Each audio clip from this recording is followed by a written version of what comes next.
Arun Kalai garden மாடி தோட்டம் tour. எல்லா செடிகளையும் சுற்றி பார்க்கலாம் வாங்க. Hello friends, welcome back to Arun Kalai garden. நீங்கள் நம்ம இந்த வீடியோவில் எதை பற்றி பார்க்க போகிறோன்னா, நம்ம மாடி தோட்டத்தில் ஒரு ஓவரால் வியூவாக சுற்றி பார்க்க போகிறோம். ஃபஸ்ட்டாக நம்ம முல்லைப்பூவை பாருங்கள், சூப்பராக அழகாக மொட்டு வச்சுருக்குது. நான் நேற்றுக்குள்ள பூவெல்லாம் பறிச்சுட்டு விரிஞ்ச பூ எதுவும் இல்லை, நம்ம நாளைக்குள்ள மொட்டு அழகாக வச்சுருக்கு. பாருங்கள் எவ்வளோ ஹைட்டில் வானத்தை தொட்டுட்டு எவ்வளோ அழகாக செம்மையாக இருக்குது. இதை நம்ம ஹார்வெஸ்ட் பண்ணிவிட்டு எவ்வளோ இருக்குதுன்னு பார்க்கலாம். ஃபஸ்ட்டு அடுத்தடுத்து என்னென்ன அப்டேட் அப்படிங்கிறத வரிசையாக பார்க்கலாம். ஃபஸ்ட்டு நான் பூவை பறிக்க ஸ்டார்ட் பண்ணுறேன். எவ்வளோ மொட்டுன்னு பாருங்கள்.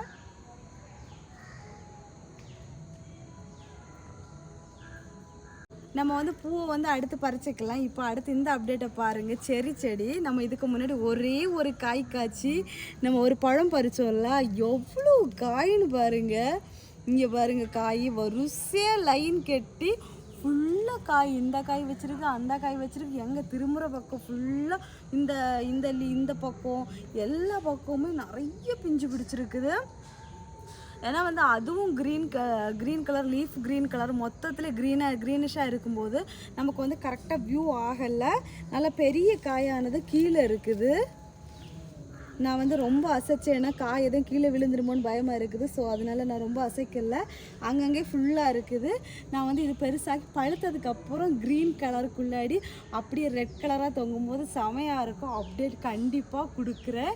ஸோ மிஸ் பண்ணாமல் பாருங்கள். கீழேயும் நிறைய இருக்குது. இங்க பாருங்க, கீழே பெரிய காயா இருக்குது. அடுத்தது இன்னும் இந்த பக்கம் தான் இருக்குது. இதே மாதிரி இன்னும் உள்ள கீழே நிறைய கொஞ்சம் பெரிய காய் எல்லாம் கீழே இருக்குது.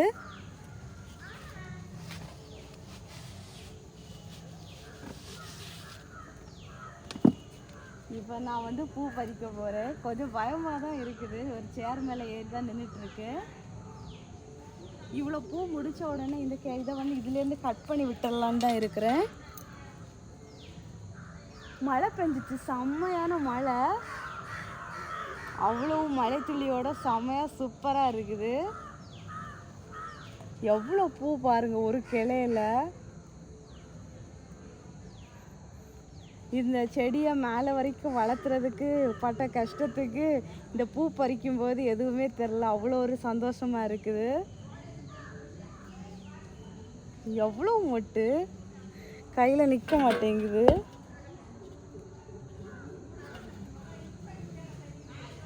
பறிச்சுட்டே இருக்கலாம். இன்னும் நாளைக்கு நமக்கு இது மாதிரி மொட்டு கிடைக்கும்.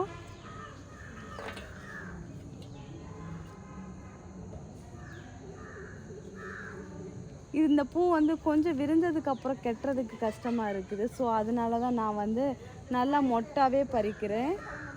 அவ்வளோதான், முடிஞ்சுது. இந்த கிளையில் நம்ம அடுத்த கிளையில் பறிக்கலாம்.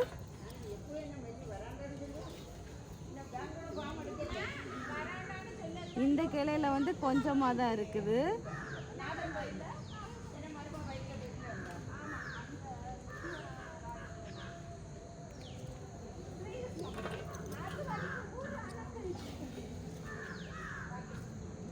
இனி வேறு எல்லா கிளையிலையுமே பூ கம்மி ஆயிடுச்சு. ஆனால் நம்ம ஆல்ரெடி இதுக்கு முன்னாடி ஹார்வெஸ்ட் பண்ணியிருக்கோம்.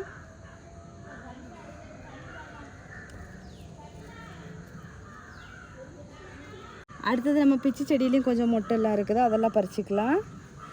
கொஞ்சம் இன்னில் ஒரு 2-3 அந்த மாதிரி தான் வர ஸ்டார்ட் ஆகிருக்குது. பரவாயில்ல, நம்ம இன்னும் கொஞ்சம் செடி வளர்ந்துடுச்சுன்னா நமக்கு நிறைய பூ தர ஸ்டார்ட் ஆயிரும். 4 மொட்டு கிடச்சிருக்குது. அப்புறமா இந்த பக்கம் இருக்கிற பிச்சி செடியிலையும் ஒரு மொட்டு இருக்கும்.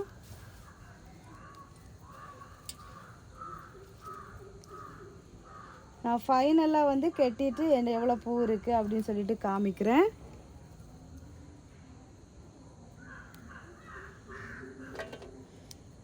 நான் மொட்டை பறித்து கட்டணும்னு தான் நினைப்பேன். ஆனால் அதுக்குள்ளே விரிஞ்சிரும். நான் பறிக்கும்போது டிலே ஆகிரும். அடுத்ததாக நம்ம வந்து மாடி தோட்டத்தில் அப்டேட் என்னென்னா அத்திப்பழம் ஒன்று வந்து கொஞ்சமாக லைட்டாக கனிஞ்சிருக்குது. இன்னும் நல்லா பழுக்கலை. நல்லா பழுத்ததுக்கு அப்புறமா பறிக்கலாம். அப்புறமா வேறு இந்த செடியில் எல்லாமே காயாக தான் இருக்குது. அப்புறமா நம்ம ஸ்டார் ஃப்ரூட் வந்து பிஞ்சு வைக்க ஆரம்பிச்சிருக்குது பாருங்கள். இது ஃபுல்லாகவுமே பூ தான். செம்ம ஜாலியாக இருக்குது. இது எப்போ காய்க்கும் எப்போ பறிப்போம் அப்படின்னு சொல்லிட்டு எல்லாம் ஒரு கிளை பாக்கி இல்லை. இந்த தண்டு பகுதி கூட பாக்கி இல்லாமல் மொட்டு வச்சுருக்குது பாருங்கள். ஃபுல்லாக கீழே வரைக்கும் கூட மொட்டு வச்சுருக்குது. இந்த கிளையில ஒரு கிளை கூட பாக்கி இல்லை. தண்டு எதுவுமே பாக்கி இல்லை. அவ்வளோத்துலேயுமே மொட்டு வச்சுருக்குது. ஸோ நமக்கு ஒரு நல்ல சூப்பராக ஒரு நல்ல ஒரு ஈல்டு கிடைக்கும். எப்படியும் நமக்கு கொஞ்சம் பூ தொழிஞ்சாலும் நமக்கு கொஞ்சம் நிறைய பூ கிடைக்கும், நிறைய காய் கிடைக்கும். அப்புறமா நம்ம டேபிள் ஆரஞ்சு இது ஒன்று மட்டும் கொஞ்சம் என்ன சொல்கிறது, கொஞ்சம் நல்லா கனிஞ்சிருக்குது. பறிக்கலாமா இல்லை இன்னும் கொஞ்சம் கூட ஆரஞ்சு ஆனதுக்கப்புறம் பறிக்கலாம் அப்படின்னு சொல்லிட்டு விடுறேன். ஆனால் வந்து இங்கே பாருங்கள், இங்கே பழம் பழுத்துருக்குது. இங்கே அடுத்து மொட்டு வந்தாச்சு பாருங்கள். வித்தியாசமாக இருக்குது. அப்புறம் இங்கே பாருங்கள், இது எல்லாமே இங்கே பாருங்கள் பழுக்கிற ஸ்டேஜ் ஆகியாச்சு. நம்ம வந்து மாடியிலே வச்சு பறிச்சுட்டு மாடியிலே ஜூஸ் போட்டு குடிக்கிறத காமிக்கிறேன். செமையாக இருக்குது. அப்படியே லட்டு மாதிரி ஒன்று பாருங்கள். வெயிட்டாக இருக்குது. ஒவ்வொரு கிளையிலையுமே அவ்வளோ காய் இருக்குது. நமக்கு அடுத்த ஸ்டெப்பு கூட பாருங்கள் அடுத்ததும் பிஞ்சு வைக்க ஸ்டார்ட் ஆகியாச்சு. நம்ம வந்து இனி வந்து நமக்கு ஜூஸுக்கெல்லாம் லெமன் தேவையே இல்லை. இதில் வந்து ஒரு 2 பழத்தை பறித்தோமா, ஜூஸை போட்டோமா, குடித்தோமான்னு இருக்கலாம். ஆனால் என்ன, இப்போ வந்து மழை டைம் வேறு ஆயிடுச்சு. அதுதான் கொஞ்சம் இதாக இருக்குது. அதுக்கு அடுத்த அப்டேட் என்னென்னா, நம்ம வந்து இது வந்து அந்த செரி, ஆப்பிள் செரின்னு சொல்லுவாங்க, குட்டியோன்னு இருக்கும், புளிக்கிற செரி தான். இதுவுமே ஜூஸ் போட்டால் செமையாக இருக்கும். நம்ம வந்து வாங்கி வச்சு இந்த பிளான்ட் வந்து இவ்வளோ தான் நம்ம வாங்கி வச்சது. இப்போ வந்து நல்ல ஒரு க்ரோத் இருக்குது. சூப்பராக வளர்ந்து வருது, பார்க்கலாம்.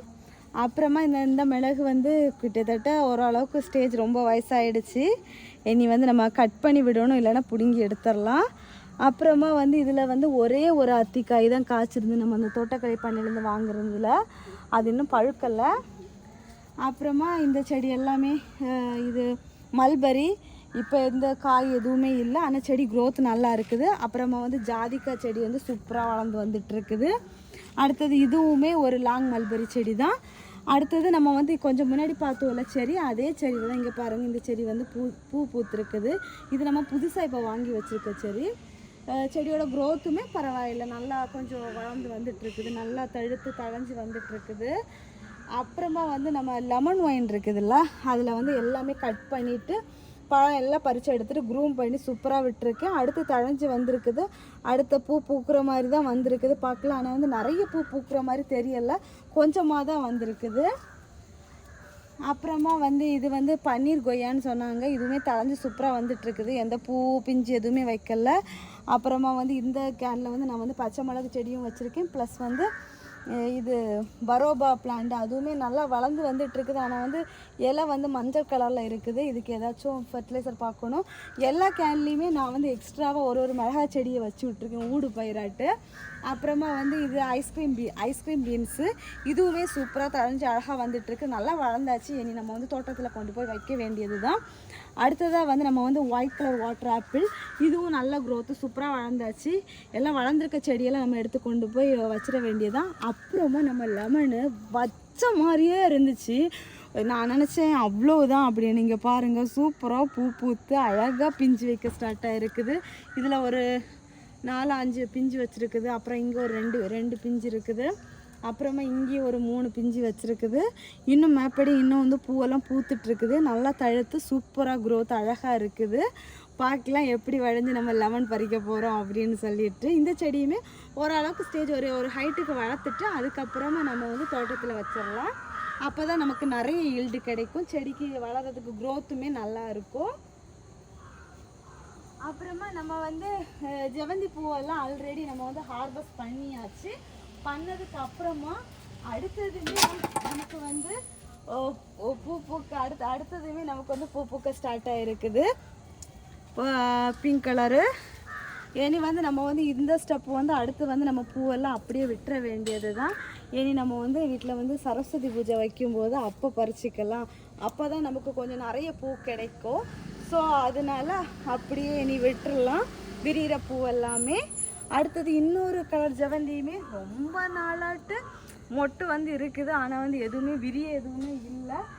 பார்க்கலாம் எப்போ விரியுது அப்படின்னு சொல்லிட்டு. வேறு எந்த ஒரு கலர்லேயுமே பூ எதுவும் இல்லை. அப்புறமா வந்து இது வந்து அந்த கோல்டன் டாலியான்னு ஒரு நேம் சொன்னாங்க. நாங்கள் வந்து சும்மா எல்லோ டாலியான்னு தான் சொல்லுவோம். ஸோ வந்து எனக்கு கரெக்டாக நேம் தெரியாது. ஆனால் வந்து பூ வந்து அந்த அளவுக்கு நல்லா பூக்கல்ல ஒரு மாதிரி தான் பூத்துருக்குது. இந்த பூ வந்து செமையாக சூப்பராக இருக்கும். என்னன்ட்டு தெரியலை. ஆனால் வந்து இது வந்து தோட்டத்தில் வச்சாதான் வந்து வீட்டு தோட்டத்தில் தரையில் வச்சாதான் சூப்பராக நல்லா பூக்கும். அப்புறமா நம்ம வந்து எல்லோ கலர் நாட்டு ஜெவந்தி அதுவுமே சூப்பராக பூத்துருக்குது. இங்கேயுமே பாருங்கள் நிறைய மொட்டு இருக்குது. இதெல்லாம் கொஞ்சம் நிறைய விரிஞ்சிருந்துச்சுன்னா நல்லா இருக்கும் பார்க்குறதுக்கு. இவ்வளவுதான் ஜெவந்தி செடியோட அப்டேட்டு. அப்புறமா வந்து நம்ம டேபிள் ரோஸுன்னு சொல்லுவாங்க, 10 மணி செடின்னு சொல்லுவாங்க. அப்புறம் இதுக்கு வேறையும் பேரெல்லாம் சொல்லுவாங்க. இதில் ஒரு 3-4-5 கலர் இருக்குது. சூப்பராக தழைஞ்சி வந்துட்டுருக்குது. அப்புறமா வந்து இது வந்து ஜெரிபரா செடி பிங்க் கலரு சூப்பராக மொட்டு வச்சுருக்குது. நிறைய நாற்றும் விட்டு சூப்பராக அழகாக தழைஞ்சி வந்துட்டுருக்குது. விரிஞ்சதுக்கப்புறமா அப்டேட் கொடுக்குறேன். அப்புறமா நம்ம பச்சை மிளகாய் தோட்டத்தை பாருங்கள். செம்மையாக சூப்பராக காய்ச்சிருக்காங்க. உங்களுக்கு பார்த்தாவே தெரியும் எவ்வளோ பச்சை மிளகு இருக்குன்னு. இப்போ க்ரீன் கலர் லீஃபுக்கு கூட க்ரீன் கலர் பச்சை மிளகு பார்க்கும்போது உங்களுக்கு கிளியராக தெரியாது. நான் வந்து இது எல்லாமே பழுத்ததுக்கு அப்புறம் தான் பறிக்கலாம் அப்படின்னு யோசித்து வச்சுருக்கேன். ஸோ அப்போ காமிக்கும்போது செம்மையாக இருக்கும். பார்க்கலாம். அந்த டேக்காக வெயிட்டிங். இது வரைக்கும் ஒரு மிளகா கூட ஃபஸ்ட்லேருந்து காய்ச்ச ஒரு மிளகா கூட இது வரைக்கும் பழுக்கலை. பழுத்ததுக்கு அப்புறம் நான் கண்டிப்பாக அப்டேட் கொடுக்குறேன். பாருங்க எல்லாமே நீளமாக காய்ச்சி தொங்குது. பாருங்க எவ்வளோ ஹைட் இருக்குது பாருங்க. நீளமாக அழகாக இருக்குது. நம்ம வீட்டு தோட்டத்தில் இப்படி காய்ச்சி தொங்கும்போது பார்க்குறதுக்கே ஒரு தனி அழகு தான்.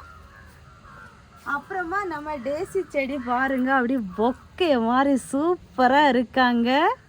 செமையாக இருக்குது. இது ஒரு கலர். அப்புறமா அது ஒரு ஒயிட் கலரு. அடுத்தது வந்து இது வந்து ஒத்த வெரைட்டி. அதெல்லாம் அடுக்கு. இது 3வது. அப்புறமா நம்ம பிங்கு. இது ஒரு பூ தான் இருக்குது. அடுத்தது அந்த செடி இதே சேம் கலர் தான் இந்த மொட்டெல்லாம் வச்சுருக்குது.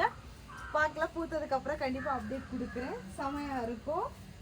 அப்புறம் நம்ம டாலியா பிளான்ட்ஸ் எல்லாமே வந்து என்ன சொல்கிறது ஒரு மாதிரி நிற்கிது. 2 பூ இருக்குது. அந்த கலரே கொஞ்சம் ஒரு மாதிரி இருக்குது பாருங்கள். லீஃப் எல்லாம் ஏதோ மாதிரி இருக்குது. கொஞ்சம் என்ன சொல்கிறதுக்குன்னு தெரியலை. அந்த மாதிரி ஒரு சுச்சுவேஷனில் தான் இருந்துகிட்ருக்குது. இந்த ஒரு டாலியா பிளான்ட் மட்டும்தான் கொஞ்சம் பரவாயில்லாமல் இருக்குது. பார்க்கலாம் என்ன ஏது அப்படின்னு சொல்லிட்டு. அப்புறமா நம்ம வந்து பிங்க் கலரு ரோஸ் நம்ம ஆல்ரெடி பறிச்சோம்ல பாருங்கள்.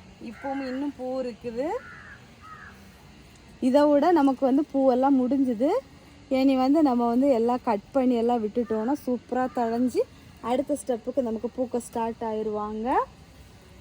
அப்புறமா நம்ம வந்து இந்த பன்னீர் பட்டன் ரோஸ் எல்லாம் வந்து அங்கங்கேயே ஒரு பூ இருக்குது. அடுத்தது நம்ம பன்னீர் ரோஸும் மொட்டு வச்சுருக்குது திடுத்து அழகாக. இது காஷ்மீரி ரோஸ் ஒரு பூ இருக்குது. ரொம்ப ரோஸ் எல்லாம் இல்லை. நம்ம இடையில தானே ஹார்வெஸ்ட் பண்ணோம். ஸோ அந்த அளவுக்கு ரோஸ் இல்லை. காஷ்மீரி ரோஸ் இந்தாவும் இருக்குது. அப்புறமா இந்த ஒயிட் கலர் ரோஸும் இருக்குது. அப்புறம் நம்ம வெள்ளரி செடி வந்து ஆல்ரெடி நம்ம 2 வெள்ளரிக்காய் பறிச்சிட்டோம். இங்கே பாருங்கள் அடுத்த வெள்ளரிக்காய் இருக்குது உள்ள பெரிய வெள்ளரிக்காய். இது வந்து இந்த கேனுக்குள்ளே இருக்கிறதுனால சேஃப்டியாக இருக்கும் அப்படின்னு சொல்லிட்டு விட்டுருக்கேன். பார்க்கலாம் எப்படி எனக்கு இந்த வெள்ளரிக்காய் கிடைக்குது அப்படின்னு சொல்லிட்டு. என்னோட ஹஸ்பண்ட் சொல்கிறாங்க பறிச்சிருன்னு சொல்லிட்டு. ஸோ அதனால் நம்ம வந்து பறிச்சிருவோம். ஏன்னா வந்து அது மண்ணில் இருக்கிறனால அழுகவும் வாய்ப்பு இருக்குது.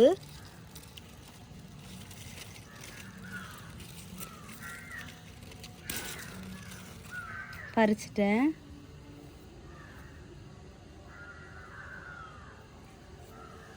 நம்ம வீட்டு தோட்டத்தில் கிடச்சின்னு சொல்லும்போது குட்டியாக கிடைச்சாலுமே ரொம்ப ஒரு சந்தோஷம்தான். அப்புறமா இன்னொன்று காமிக்கணும்னு நினச்சேன். நம்ம வெங்காயம் பாருங்க எவ்வளோ அழகாக வச்சுருக்குன்னு சொல்லிட்டு. இன்னும் வந்து செடியெல்லாம் வந்து காய ஸ்டார்ட் ஆகலை, இன்னும் கொஞ்சம் காயணும் செடியெல்லாம். என்னோடய ஃப்ரெண்ட்ஸுக்கிட்ட கேட்டேன், என்னோடய ஃப்ரெண்ட்ஸ் கோயம்புத்தூரில் இருக்கிறாங்க. அவங்க சொன்னாங்க இந்த செடி வந்து நல்லா காயணும், காஞ்சதுக்கு அப்புறம் எடுத்தால் தான் வெங்காயம் நல்லா வச்சுருக்கோம் அப்படின்னு சொல்லியிருக்காங்க. அப்புறமா இன்னமும் இருக்குது பாருங்கள், இது இன்னும் நல்லா பெருசாகலை வெங்காயம். ஸோ அதனால வெயிட்டிங்கில் வச்சுருக்கேன். வெங்காயம் ஹார்வெஸ்ட் பண்ணும்போது கண்டிப்பாக அப்டேட் கொடுக்குறேன். இந்தாவும் இருக்குது பாருங்கள் வெங்காயம். இது வந்து நம்ம வெஜிடபிள் வேஸ்ட்டு போட்டதில் முளைச்சது தான். இந்த வெள்ளரி செடியுமே நம்ம வெஜிடபிள் வேஸ்ட்டு போட்டதில் முளைச்சது தான். ஸோ வந்து வெஜிடபிள் வேஸ்ட்டு நம்ம வந்து செடிக்கு கொடுக்குறதுனால எவ்வளோ ஒரு நன்மைகள்னு பாருங்கள். இன்னும் அந்த பக்கம் வெள்ளரிக்காய் இருக்குது குட்டி குட்டியாட்டு, நான் காமிக்கிறேன். அப்புறம் இங்கே ரோஸ் எல்லாம் அப்படியே ஒரு ஒரு இதுவும் இல்லாமல் அப்படியே இருக்குது. வெள்ளரிக்காய் பாருங்கள், இங்கே இருந்தால் குட்டி ஒன்று இருக்குது. அப்புறம் இன்னும் வேறு வெள்ளரிக்காய் நான் நிறைய பார்த்தேன், கீழே விழுந்துடுச்சா அந்த ஒன்று இருக்குது. உள்ள அங்கங்கே நிறைய பார்த்தேன், ஆனால் வந்து இருக்குதா இல்லையா என்ன ஏதுன்னு தெரியல. பழுத்து எதுவும் விழுந்துடுச்சா அப்படின்னு சொல்லிட்டு அப்படியே வளர்ந்து போயிட்டுருக்குது. அந்த பக்கமும் இருக்குது, பார்க்கலாம். உள்ள பிஞ்சு ஏதாச்சும் இருக்கும் கண்டிப்பாக. நம்ம இனி எல்லாத்தையும் எப்படி நீக்கி பார்க்கும்போது கொஞ்சம் பெருசாகும்போது தெரியும். இன்னும் அந்த பக்கமும் இருக்குது, அந்த பக்கம் ஒரு செடி வச்சுருக்கேன். எல்லாம் வந்து நமக்கு வந்து பிஞ்சு கொஞ்சம் நிறைய வரும்போது தெரியும். இவ்வளோ தான் மாடி தோட்டத்தோட அப்டேட்டு. நம்ம வந்து அடுத்து இந்த பூவை கட்டிட்டு எவ்வளோ பூ இருக்குது அப்படின்னு சொல்லிட்டு நான் காமிக்கிறேன். ஃபைனலி நம்ம மாடி தோட்டத்தில் பறித்த பூவில் வந்து நமக்கு வந்து இவ்வளோ பூ கிடச்சிருக்குது. நான் வந்து 2 பூ வச்சு தான் கட்டியிருக்கு. ஸோ அது கொஞ்சம் நீளமாக வந்திருக்குது. ஸோ வந்து 4 நாளாக கட்டினா இன்னும் நல்லா இருக்கும். நமக்கு நிறைய பூ பூத்ததுக்கப்புறம் அந்த மாதிரி கட்டி வைக்கலாம். அப்புறமா நமக்கு கிடைச்ச ஒரு குட்டி வெள்ளரிக்காய். இவ்வளோ தான். இந்த மாடி தோட்டம் டூர் வந்து எப்படி இருந்துச்சு அப்படிங்கிறத கமெண்ட் பாக்ஸில் மறக்காமல் கமெண்ட் பண்ணுங்கள். ஸோ ஃப்ரெண்ட்ஸ் எல்லோரும் வீடியோவை லைக் பண்ணுங்கள், ஷேர் பண்ணுங்கள், கமெண்ட் பண்ணுங்கள், சப்ஸ்கிரைப் பண்ணுங்கள். நெக்ஸ்ட் ஒரு இன்ட்ரெஸ்டிங்கான வீடியோவில் மீட் பண்ணலாம். அது வரைக்கும் பாய். Happy gardening. உங்கள் வீட்டு தோட்டத்தில் இந்த மாதிரி செடிகள் வச்சு நிறைய பூக்கள் பறிங்க. Ta-ta bye bye.